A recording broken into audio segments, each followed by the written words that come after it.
Hi అండి. Hello, అందరు బాగున్నారా? Welcome back to my channel Sheeba's cooking aroma. So ఈరోజు స్పెషల్ ఏంటంటే జీరా రైస్ ఈజీ వేగా జీరా రైస్ ఎలాగ చేయాలో అది నేను చూపిస్తాను. సో నేను ఒక గ్లాస్ తోటి 2.5 గ్లాసెస్ రైస్ తీసుకున్నాను. ఇది బాస్మతి రైస్.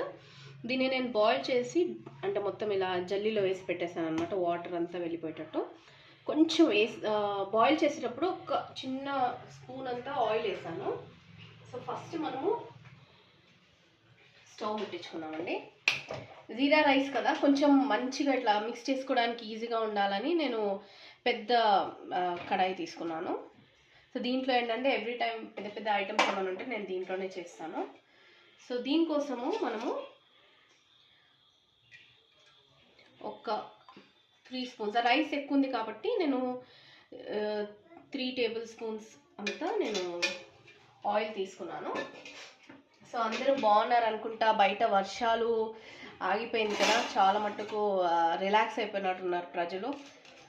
సో దీనికి ఏంటంటే నేను ఫస్ట్ దీంట్లో ఒక బే లీఫ్, ఒక 2 to 3 బే లీఫ్, చిన్న బిర్యానీ ఆకు, ఇలాచీ 2 ఇలాచీ తీసుకున్నా, ఒక 2 ఇంచెస్ అంతా పట్ట అండ్ 4 లవంగాలు.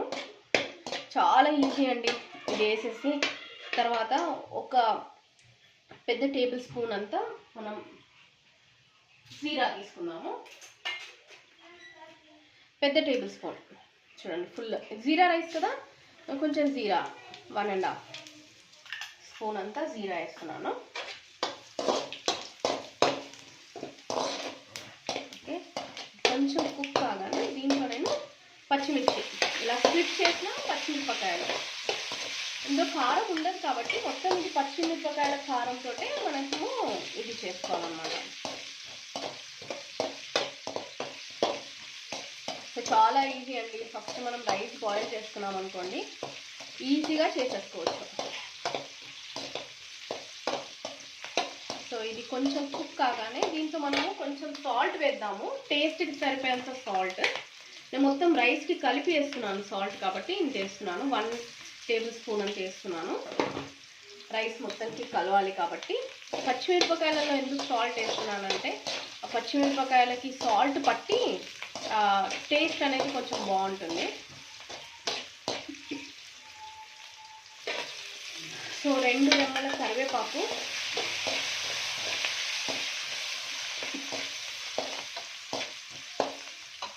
లాస్ట్ అండ్ ఫైనల్ మన రైస్,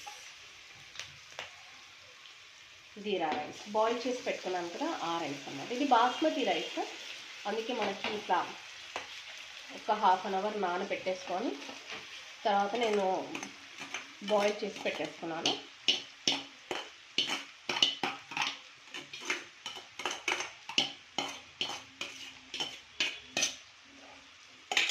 హోటల్ స్టైల్ అనుకోవచ్చండి, ఇది చాలా బాగుంటుంది. ఒకసారి మీరు ట్రై చేస్తే మీకు అర్థమవుతుంది.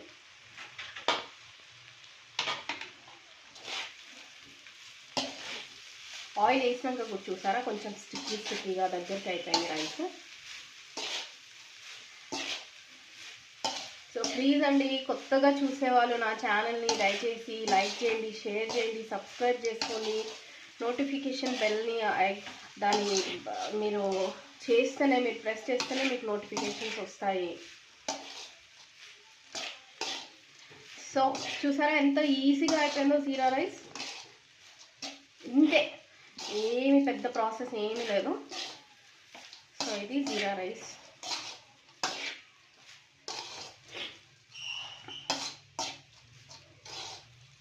కొంచెం ఒక 2 minutes ఇలా ఫ్రై కానిచ్చి.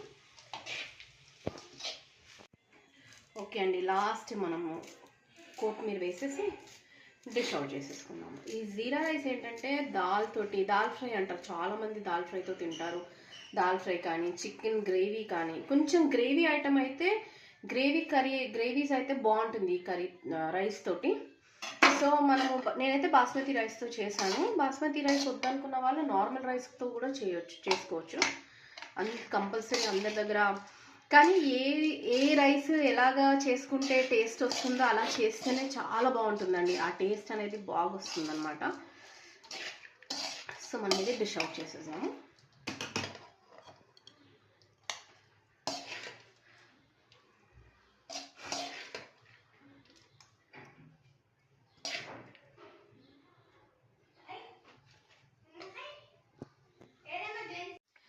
ఓకే అండి, డిష్ అవుట్ చేసినాను జీరా రైస్. సో ఇది అండి జీరా రైస్.